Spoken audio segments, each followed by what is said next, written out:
Hey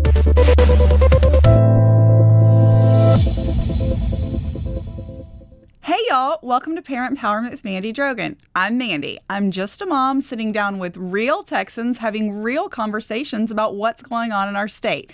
Today, I am so excited to be joined by Steve Toth, representative from House District 15, fierce parent empowerment advocate, and on the front lines defending our freedom every day in the Capitol. Steve, thanks for joining us. Thanks for allowing me to be here. It's so funny. I laugh when you say I'm just a mom.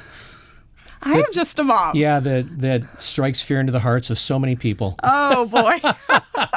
Well, thank you. I hope not. I hope I'm encouraging everyone to join the mission with us. You're the head of a mission and a movement, and we just appreciate you so much. Well, thank you. I appreciate you as well, and the great work that you're doing, holding the line oftentimes up there in the Capitol, but really just out all across Texas. Look, we've seen you the past several years crisscrossing the state, not just in your own district, but in others, sharing the policies, sharing the positions, and reinforcing the values of Texans, particularly the same values that are the values of the parent empowerment movement.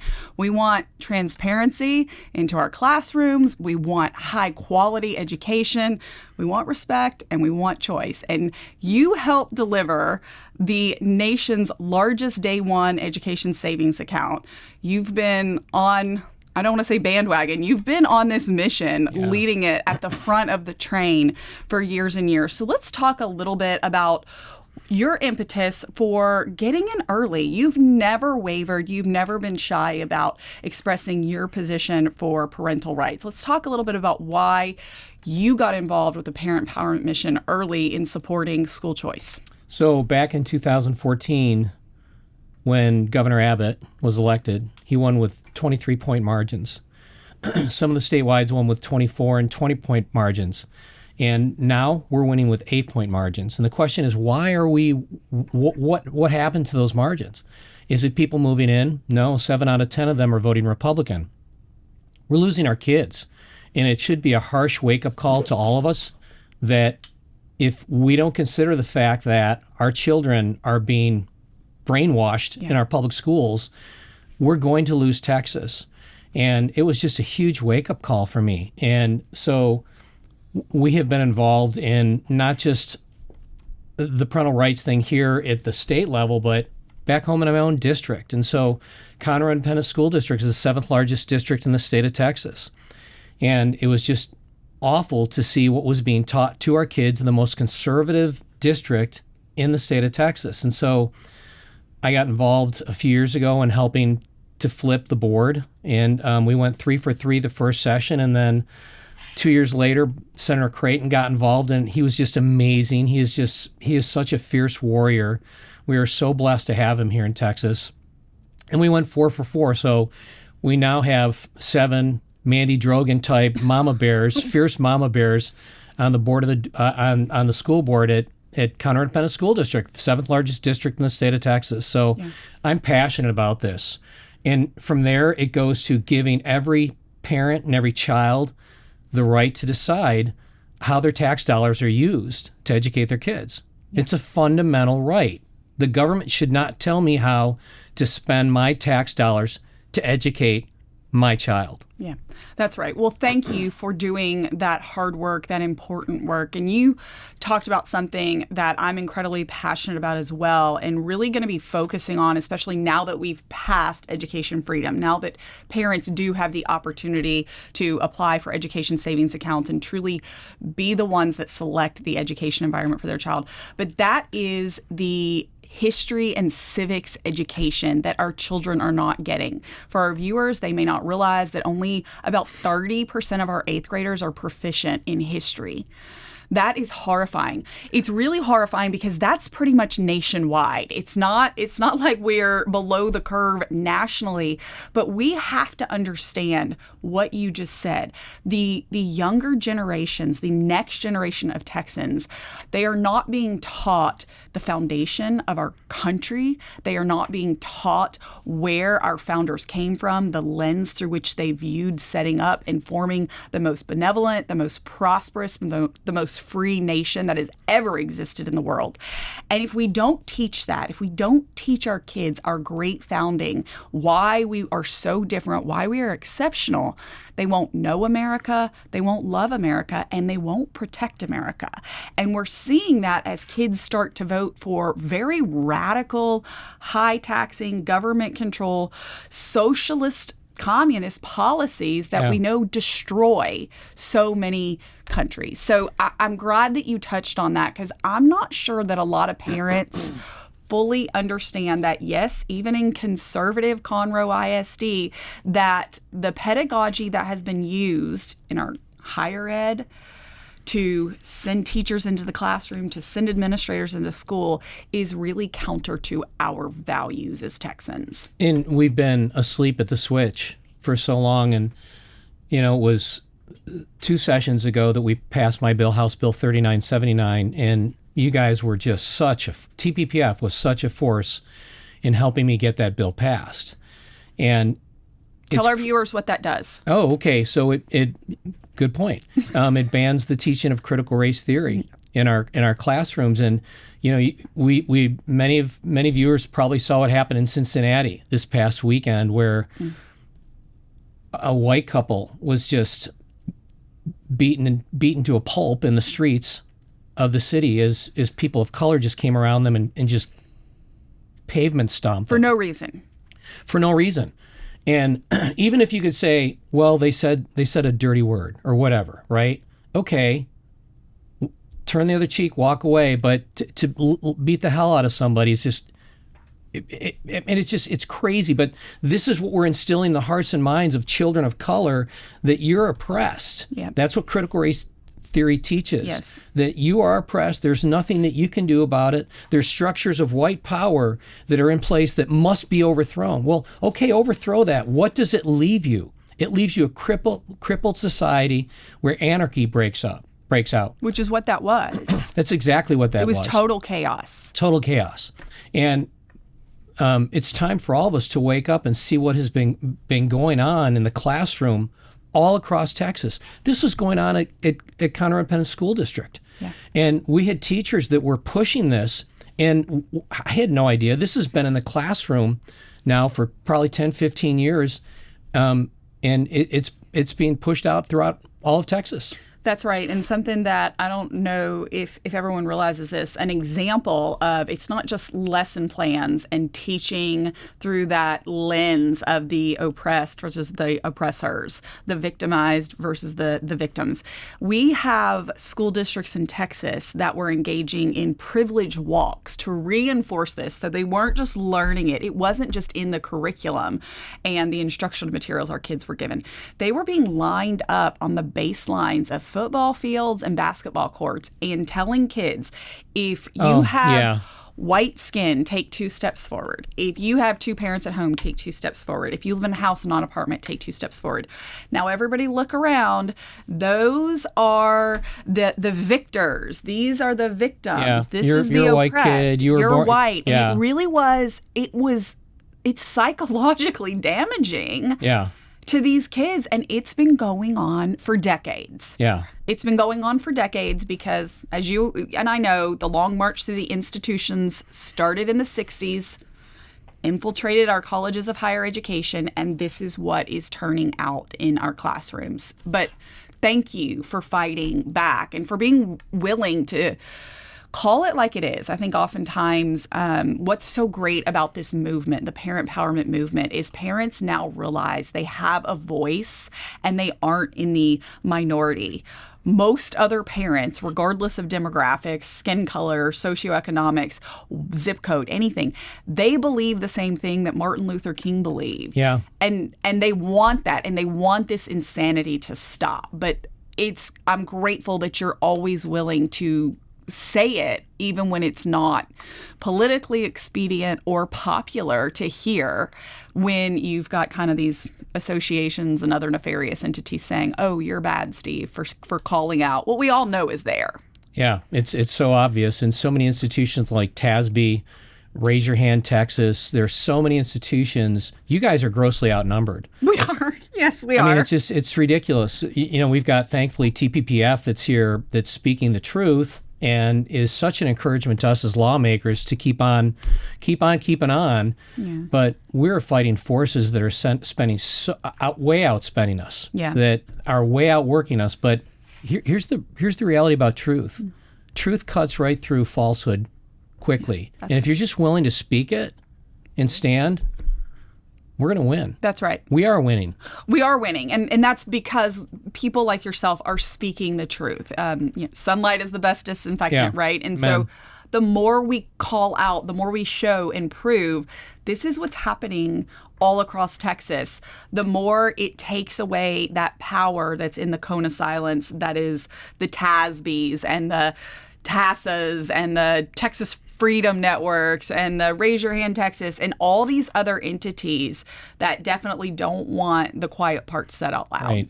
And so more parents that are doing that, the better, because it actually gives us the opportunity to build a group, build a coalition, and fight back against what's going on in our classrooms. This is my mission. I want to raise up parents to run for school board. That's right. And we're really committed to it, working with Nate Chasline and Mercy Culture at raising up training groups to train folks how to run for office and win. We know how to do it. And then not fall into the TASB trap. Correct. That's really key, right? Because I know of so many great leaders like yourself that go find like-minded, value-aligned Texas parents to run for school board. And unfortunately, because of the continuing education hour mandates that you have for our school board members, they send them off to the TASB conference at the JW Marriott or the Kalahari Water Park or all of these Lost Pines. They do all of these fancy conferences,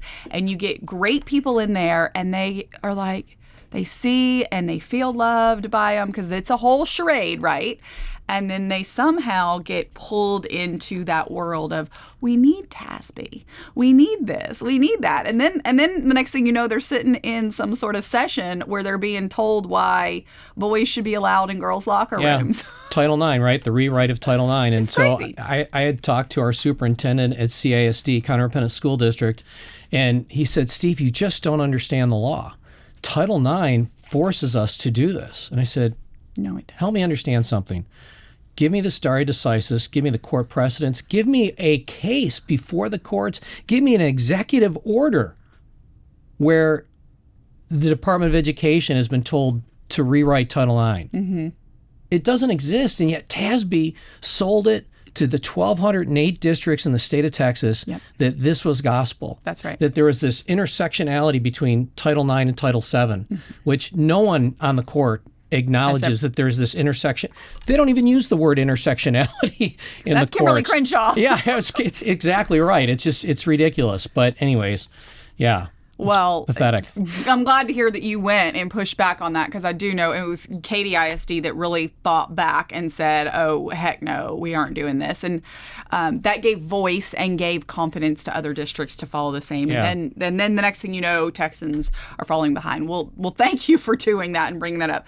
Something else that you've been a leader on is reforming the curriculum in our classrooms. So a lot of Texans may not know that there's only about 5 really of the large textbook providers. Right. And they do write their textbooks based on what Texans ask for and or demand, because we're 10% of the nation's education system, right? We educate 10% of the kids, maybe even a little more at this point. And so they do write for us, but the problem is when you have people on the school board on the SBOE that are not value aligned or are not fighters like yourself and willing to push back, you get this radical stuff going on. So you led the charge with several others in the legislature to say, we are going to pass House Bill 1605, and then adopt and implement the Bluebonnet curriculum here in Texas. Right.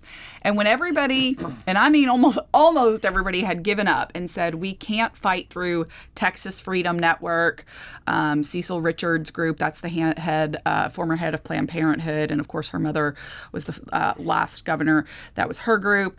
Raise Your Hand Texas, I think, was opposed to it. Definitely AFT, Pastors for Children, opposed to it. All of these large far leftist entities, but you said this fight is worth it, even though it had passed through the legislature. So let's talk a little bit why you were so passionate about Bluebonnet getting into public school classrooms and the importance around what became controversial of teaching our kids the culturally relevant and historically relevant content that comes from the Bible. Right.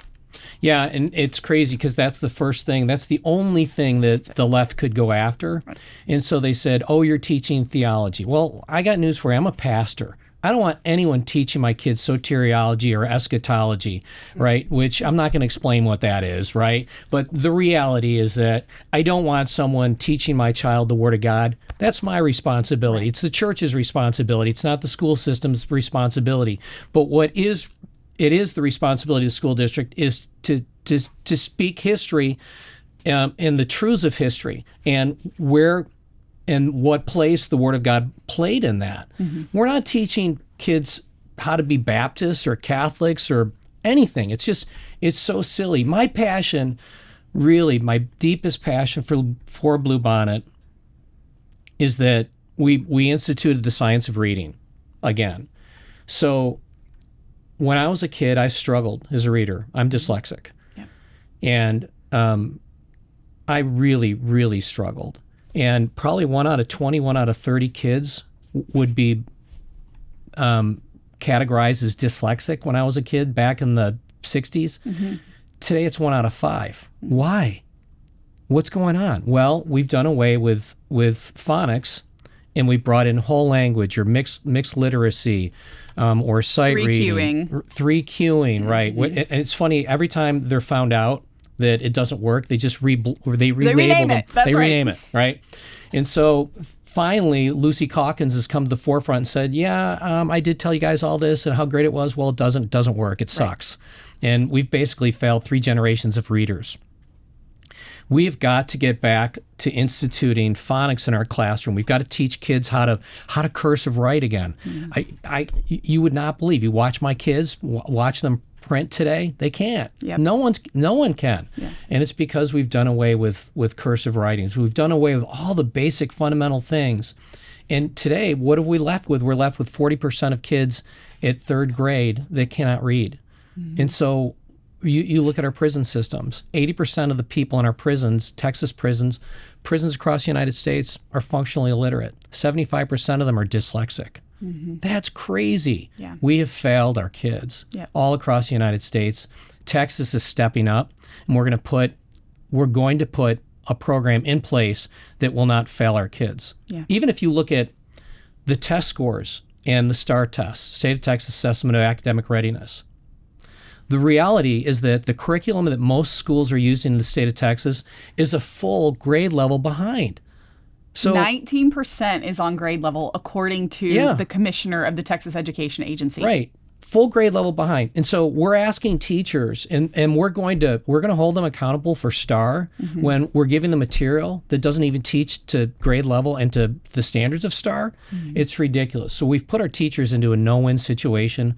Bluebonnet is going to be the best thing that ever happened to our kids. It's going to be the best thing that ever happened to our teachers. Yeah, I agree, because for those that may not know, it really is just open and go. It is very easy for teachers. It reduces, almost eliminates planning time, because it is that easy to just pick up the book for whatever you're doing for that day and going. And homeschool families are using it. I know I did a podcast with Michelle Knuckles that you connected me to, and she's thrilled about it because it does make the homeschooling process easy. And she has access to it as well because it is online. You can access it.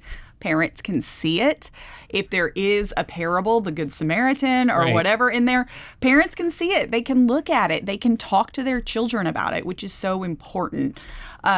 You brought up the science of reading. It's something that is amazing to me how few teachers actually have ever heard of that, because we haven't been teaching phonics. We haven't been teaching our kids going through colleges of education, not just in Texas, but all across the country, about the importance of the science of reading, the background of it, and really finally saying 3Qing, whole language, all of this nonsense is just that. We have got to get it out of our classrooms. So thank you for taking the lead on making sure that Texans know what's happening and why we have got to course correct, because quite frankly, we are losing generations of kids. We are.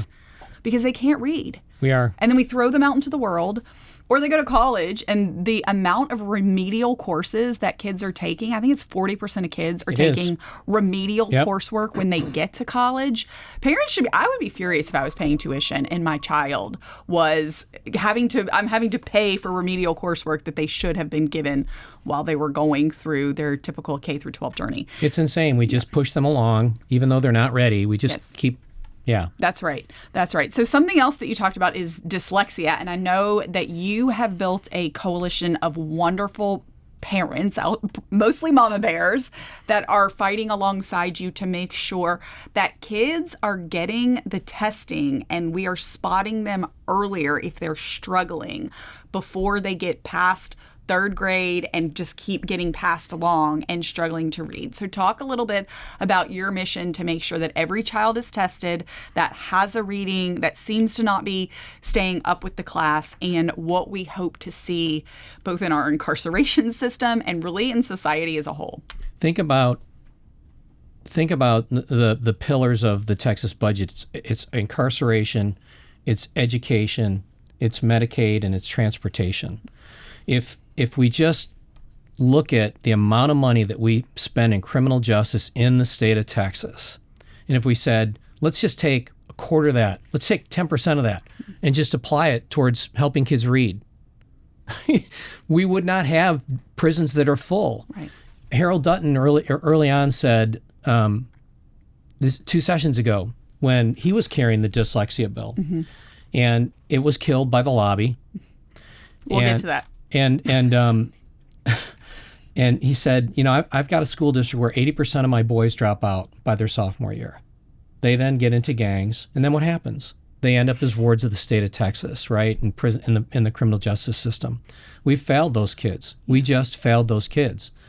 And the reality is, if we'd spend just a little bit more money now, we could save billions on the back end. Yeah. Crazy. He's 100% correct. In fact, I don't know where the source for this is, but I'm going to say it because it sounds pretty accurate. I feel like it was Representative Dutton, or maybe it was Richard Johnson, that was sharing, who's partnered with you on advocating, particularly for our low-income inner-city males that are ending up completely being failed by the education system, and then, of course, ending up in the penitentiary system. But that the jail, those that are in the jail construction business are looking at fourth grade reading, or at the end of third grade reading scores. They can project, based on how many kids failed third grade reading, how many kids are going to end up in prison in a decade. Yeah. And I just thought that is shocking and makes perfect sense, because unfortunately in Texas, we removed our retention policy. In 2008, we had a retention policy where if you couldn't read on grade level by the time you completed third grade, so when you're taking that STAR exam or whatever the assessment is, if you can't read, you would not have been passed on to the fourth grade. That you would have repeated your third grade year and had a heavy emphasis on reading and making sure that you read.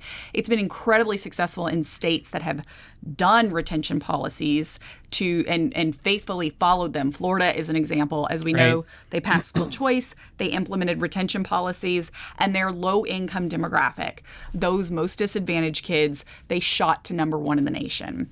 So I think it's important for Texans to know that we do need to do something on retention, but that getting these kids earlier, using the science of reading, using phonics-based reading, learning, and making sure that we're not just sending them on. If they're struggling, we got to catch them here because it's a lot less expensive in terms of just not just financially, but what you're looking at socially if we catch them here. 90% of these kids are not going to catch up. Right. 90%. Think about that. If you're already at 30 or 40% or below grade level, you're saying, that's okay. No big deal. We don't care. 90% of them won't catch up. That's all right. Seriously? That's what we're saying. Yeah, that's what we're saying. That's exactly what we're saying. And here's the thing. You and I are not saying that. The parent empowerment movement is not saying that. The majority of Texans are not saying that. You mentioned who is saying that. You talked about who killed Representative Dutton's dyslexia bill, and you said the lobby. Yeah. Can you talk a little bit about that and what you mean when you're talking about the lobby? So that was the 87th legislative session. And the bill left the House with 144 votes. And should be easy peasy, right? And it got killed. It got killed in between the House. I'm not going to blame the Senate for it because it wasn't their fault. Right. We have some champions over there in Tan Parker and Brandon Creighton. Those guys are freaking amazing. Mm-hmm. They love our kids. But the lobby killed it on its way over to the Senate. Mm-hmm. How? Well, you've got TASB that did not want the 1,208 districts to have to take care of these kids and help these kids. And then you had these additional groups that were lobbying on behalf of tutors.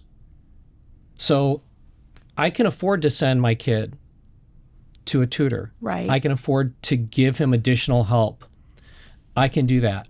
Well, if you're an inner city single mom, you don't have those kind of resources that you and I have, right? And so, but these people don't care. They don't give a damn about these kids at all, right? And so, yeah, they killed the bill. They killed the bill after it left the House. Sad thing is that the next session, Chairman Dutton came to me and said, Steve, the bill's not going to move anywhere. It's not going to go anywhere. I said, can I pick it up? Can I carry it? He goes, okay, but it's not going to go anywhere. And I just fought like hell. And you guys came alongside me and helped me. And we got that bill passed. And I'm so thankful that by the time it came over to the Senate, Tan Parker and, again, Brandon Creighton, champion of struggling readers, and we got the bill passed and we got it to the governor's desk. I'm so grateful. But now we've got to come up with the money. Now we've got to come up with the money to fund it. That's right. I think that's important for people to understand that the great leaders like yourself, you talked about Tan Parker and Senator Creighton, and the majority of y'all there, y'all want to do what's best for kids. Yeah. But there is this nefarious entity, and you referred to it as the lobby. And these are the individuals that are paid by tax dollars, taxpayer-funded lobbyists, and they are paid by private interests. So you pointed out that the tutor, I'm sure there's some sort of tutoring association. There is, yeah. Or something like that where you pay, as a tutor, you might pay $100 or whatever, and you get thousands of them, and then they go hire a lobbyist. So this lobbyist job, along with all their other clients, oftentimes being taxpayer funded, whether it's at TASB or any communities, cities, they went and advocated against the children, against what Texans wanted, and they advocated on behalf of an entity, a business organization, because they didn't want the schools to fix the problem, that they wanted to keep their jobs and the money train flowing to them. Right. Disgusting. It is disgusting. That's the perverse incentive of taxpayer-funded lobbying. Yep. You know, Trump refers to it as the swamp. Ted Cruz refers to it as the cartel. This is the 8th largest economy in the world. We don't have the economy of of Alabama. We don't have the economy of Delaware. Yeah. We have the economy of Texas, which is bigger than Australia. It's bigger than Russia's. It's bigger than Canada. It's bigger than Mexico. And as such, there's a lot of money here, and it attracts a lot of bottom dwellers that do not care. Right. That do not care about doing the right thing, do not care about the future of Texas. They care about enriching themselves today. That's right. And that's all they care about. That's right. So it's critically important that we stop taxpayer-funded lobbying. It is. And it's so important because all the great things that you and your colleagues in the House and your peers and colleagues in the Senate are looking to do, and the governor and the lieutenant governor, it is often impeded or thrown off the tracks. Yeah. By these lobbyists, by the lobby that you talk about, that's made up of a whole bunch of mercenaries, that as long as taxpayers are striking the check or private entity, or sometimes both together, as long as they're willing to strike that check, they do not care who it hurts, even when it hurts children. Let me clear this up. We're trying to eliminate taxpayer-funded lobbying in this special session. What are we saying? We're saying that if you want to send people to Austin, you can do that. You just can't give legislators money. Yeah. That's all we're saying. We're saying you cannot give legislators, can't give House members, can't give senators money. Mm-hmm. That's all we're saying. If you want to still send people there to make your case, go ahead, make your case. Yeah. But you can't give us money. And you can't take taxpayers' money to pay for it. You can't. And that's all we're saying. Right. Now, why is that such a bad thing? How is it that any Republican can vote against that? Right. They can't, because it's about freedom. Right. And with school choice, with education savings accounts, we believe that parents should have the freedom to select the best education for their child, especially when you're taking tax dollars to pay for the education. And we also believe that the freedom of Texans for their individual voices to be heard. You were elected by your constituents, the voters, not by a lobbyist. That's not who you should be responsive to. Correct. And so it's a freedom of speech. You cannot take taxpayers' dollars and then pay with their own money to advocate and put words in their mouth and advocate against them. That's right. It's as easy as that, right? Exactly. We're called representatives. That's right. We have a republic. We're supposed to represent the people that voted for us, not the lobby. That's right. That's right. Well, thank you for talking about that, because I think sometimes people get confused, or they've been told, well, this is someone there in the Capitol that's there fighting for you. And I say, that's what your state rep is for. That's what your state rep is there for. And if he's not doing a good job, get rid of him. Get rid of him. Yeah. And I'll guarantee you that every single one of your county commissioners and your superintendents, that they all have your cell phone number. They all know how to get access to you. And they all have an open line to communicate the needs of the community. Correct? Correct. That's right. As opposed to backdooring through some lobbyists and taking taxpayer money and spending. It's crazy how much money they spend on this, by the way. I know. I go to Transparency USA and just look up the different lobbyists, most of whom are from the Capitol. They were either former legislators that have parlayed that into multi-million-dollar lobbying, where you're essentially just selling your relationships. Let's be real clear. And then it's high-level staffers that has come out, and they've started these lobbying firms, and they go sell to the highest bidder. I mean, that's what's happening. Highest bidder. I don't care if you're BlackRock. They pay lobbyists here. I don't care who you are. Yeah. The highest bidder is trying to buy Texas, and we have got to stop that and fight back, and that's the significance of it. That's what we're here for. We're here to represent the people, that's right, not these career lobbyists. That's right. It's pathetic. So let's talk a little bit about what you hope to see moving forward. So special session, you're taking on a lot of important issues.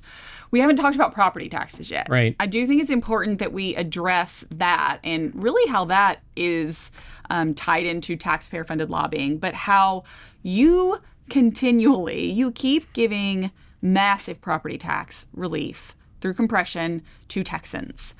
So in special session 2023, y'all gave historic $18 billion of property tax relief. And my taxes went up $2,000. Let's explain why. It's because we are not controlling local taxing entities in what they're doing. Mm-hmm. And so we can spend money all day long at the federal level, or I'm sorry, at the state level to compress it.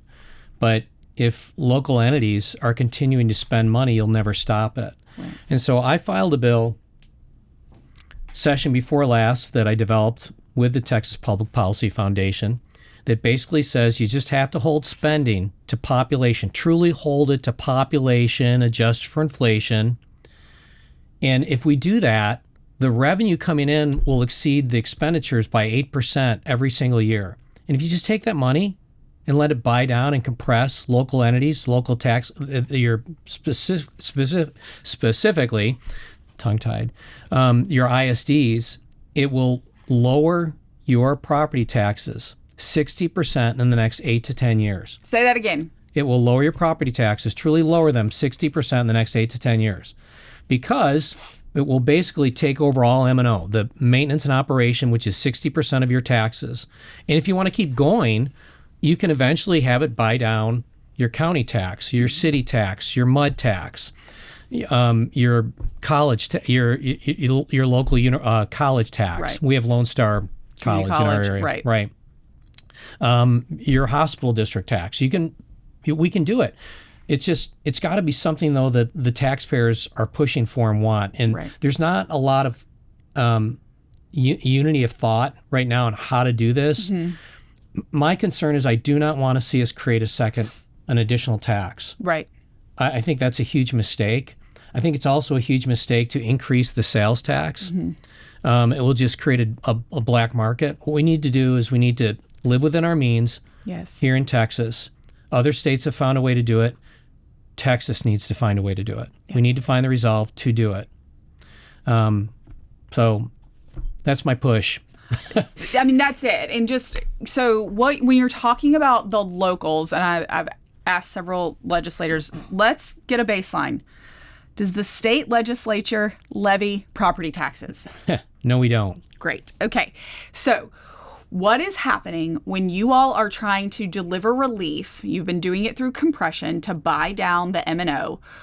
Simultaneously, so you over here in the legislature are doing this. At the local level, we have the profiteers, the architecture, engineering, construction, and consulting firms, and lobbyists. They're all one and the same. They're over at the local level selling, particularly our ISDs, on massive bonds.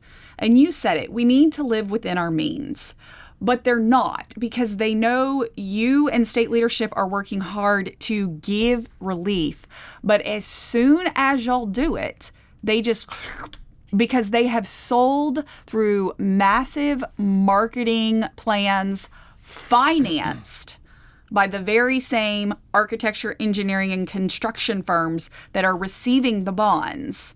The same ones that financed the marketing, the political action committees are the ones that are receiving the bond money. I'm talking, Steve, we dug into this here at TPPF. We went and looked at a ton of bonds. Who funded them through the political action committee, right?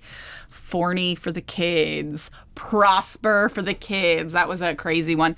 Houston for the kids, whatever it is, because it's always for the kids, right? Always. It's always about the children. Always about the children. They definitely need brick-wrapped $100 million football stadiums or $150 million track and field stadium like Crowley ISD.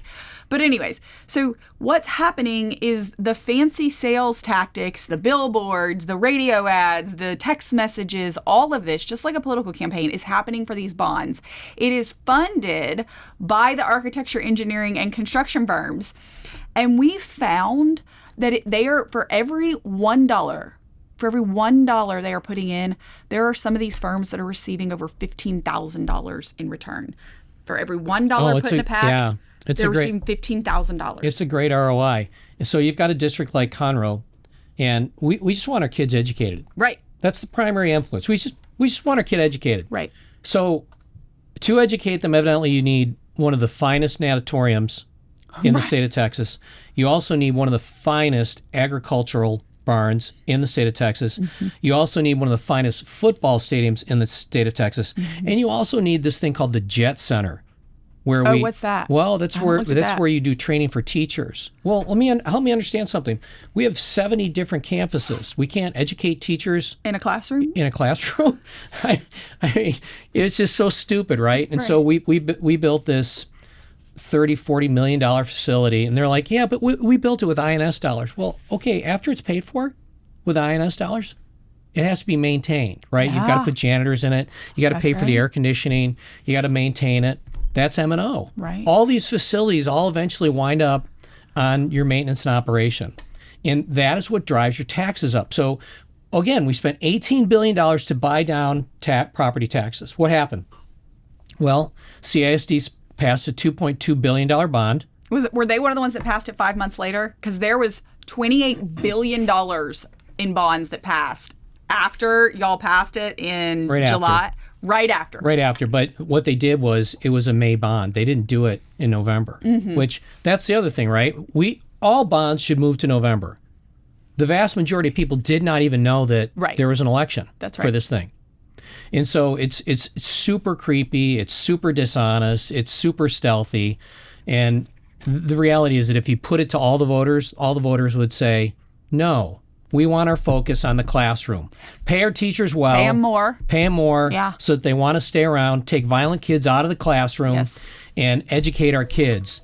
Yes. And that's it. That's all we want from you guys. You know, you've got these superintendents that want to build these gigantuous football stadiums, natatoriums, agriculture barns, and it's just stupid. How they justify their massive pay packages. Right. I'm talking, we have superintendents that are making $500,000 a year.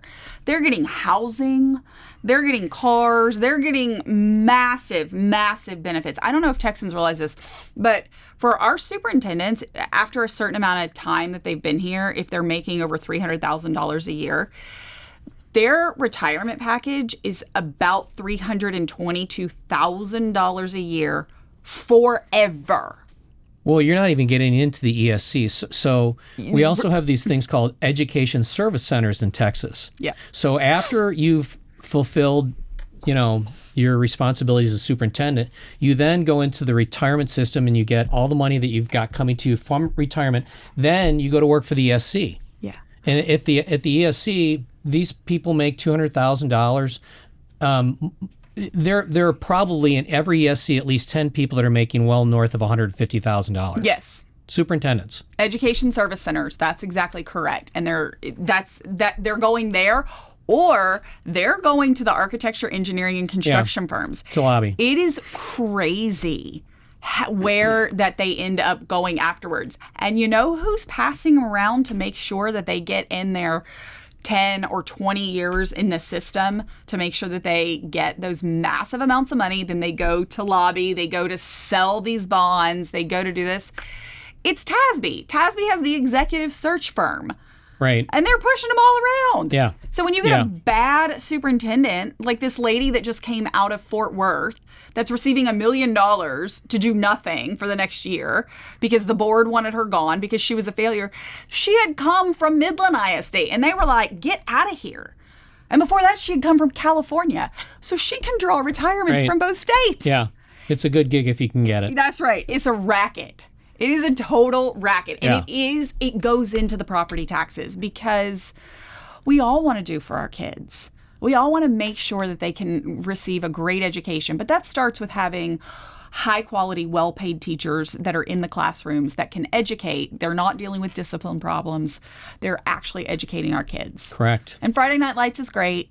But you're never going to convince me we need $100 million football stadiums wrapped in gorgeous brick or $150 million track and field stadiums. I mean, what are we doing? Jumbotrons, whatever. Right. $8 million Jumbotrons. And I don't think people realize this goes into part of the lobbying and this whole kind of crony corporatism is that some of these massive firms that are the architectures, the engineering, and the construction firms, they've been recently purchased by private equity firms outside of state. I'm talking Chicago, New York, D.C., private equity firms, because the Department of Defense has clamped down on these private equity firms being able to sell $50,000 bolt bags and $10,000 toilet seats, which we all heard about, right, years ago. Yeah. They now see Texas taxpayers as the golden goose that keeps giving because we have AAA rated bonds.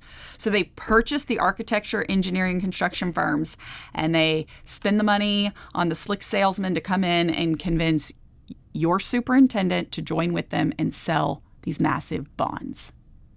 That's what's happening. Should be criminal. Should be criminal. Let's make it criminal. Yes. Let's stop them from being able to do this. I just love talking to you. I feel like we could keep going, but I know that you are busy. You're in the middle of a special session. I'm so grateful that you made time to come here and talk to the people of Texas about the amazing work that you've done and the great work that you are trying to do there at the legislature. Thank you for always being in the fight, standing in the gap for true Texas values. Before we wrap up, I'd like for you to look in that camera right there. Talk to the people of Texas about continuing to push and support the legislature to do all of the priorities that we have talked about. This is for the next generation of Texas. Tell them why they've got to get engaged in the parent empowerment movement, in standing with our legislators, and changing the future of Texas for the better. Kids truly are our future. And if we don't all engage, each of us has a role to play in this. Some of you are going to do it with your voice. Some of you are going to do it with social media. Some of you are going to do it with, I hope we're all doing it with voting. But some of you need to consider running for school board. And we've got to take back our schools. We're losing our kids. I just ask with all my heart, soul, and strength that you guys would engage. We need you. We desperately need you. Our kids need you. Our grandkids need you. So thank you so much. Thank you, TPPF. Mandy, you guys are awesome. Thank you. We feel the same about you. Thank you for all the great work that you're doing. Thank you for joining us today on Parent Empowerment with Mandy Drogin. And now you have the power.